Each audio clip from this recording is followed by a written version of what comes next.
when Joel first was diagnosed with his tumor, we had read that for children Joel's age, the survival rate was going to be 17%. Mm-hmm. So, of course, we were devastated, and it took a lot for us to kind of recuperate from hearing that. And then when they came in and talked to us, they had made such strides in research that his survival rate wouldn't be 17%, it would be closer to 50%. But still, as a parent, looking at the fact that you're going to go through a really hard year, and it's a coin toss statistically as to whether or not Joel would make it through the year. If anything about his tumor and the research they did meant a better success rate for other parents, then we were on board. It's so rewarding and so special to be with you at the most poignant and terrifying time of your life and to try to walk you through that. It's really a gift. We feel that, we see that, we experience that. So neat. Yeah.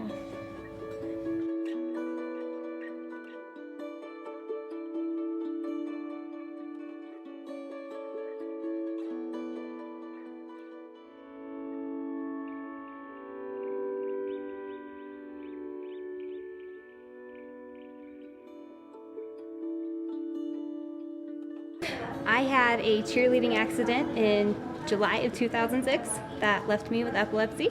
5 months later, I started having seizures.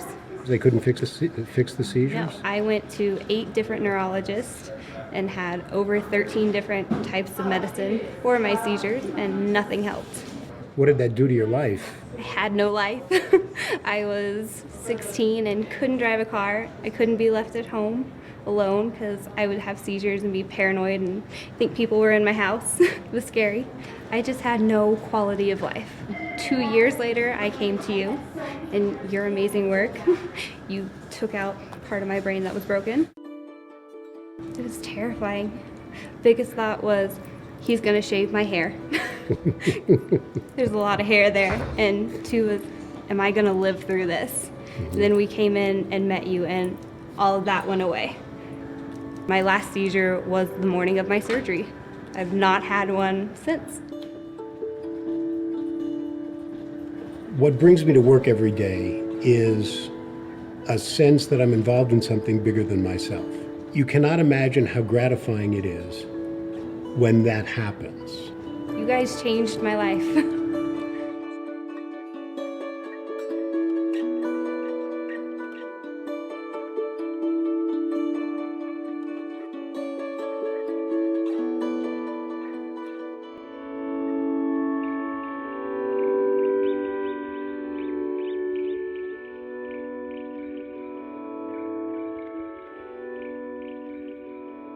You came in and, they said, gosh, you have leukemia and we need to start some treatment. And it showed that your leukemia was one that has a very poor survival. Eventually he had a bone marrow transplant and stem cell transplant, and we got to know you. And you were one of the people that led us through everything and let us ask questions. Honestly, to me it's like just another experience that happened. It helps make me who I am, but like it's nothing to think back on and be like, oh man, I wish this didn't happen, because it did. I always used to say, like, if I could go back and not have cancer, I wouldn't, because like, it turned out well, and then I've met like so many people, and it's just shaped my life in so many different ways. You allowed him to grow up and to be alive. There's no greater privilege in the world for me to look at you guys and see what you've done and see what you've been through. And it's an incredible honor for me to be able to do that. I know it was not the best time. I was probably not very much fun to chill with, but like, thanks for sticking with me. And I think we did it together.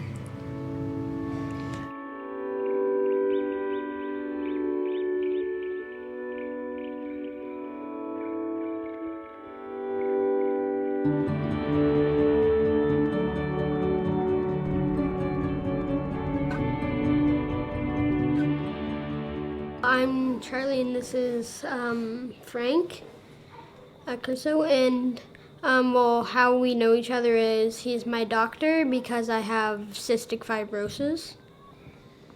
What does having cystic fibrosis mean to you? Well, it's just kind of like I think I could be spending my time doing like other things like being outside. And I have to take away from my daily activity. You do some treatments every day, right? Yeah. What do you do? For a drug study, I do 3 15-minute nebulizers a day, and then I also do the vest for 15 minutes, and then I do Pulmozyme for 5 minutes. The study you mentioned is actually research. I learn from you basically every time I see you. And Children's Hospital plays a very important role in doing all this research. I mean, Dr. Curso's like this really smart doctor. If you were going to invent a superhero for Dr. Curso to be, what would he be able to do? No, maybe he'd be like super smart. Like brain blast, maybe.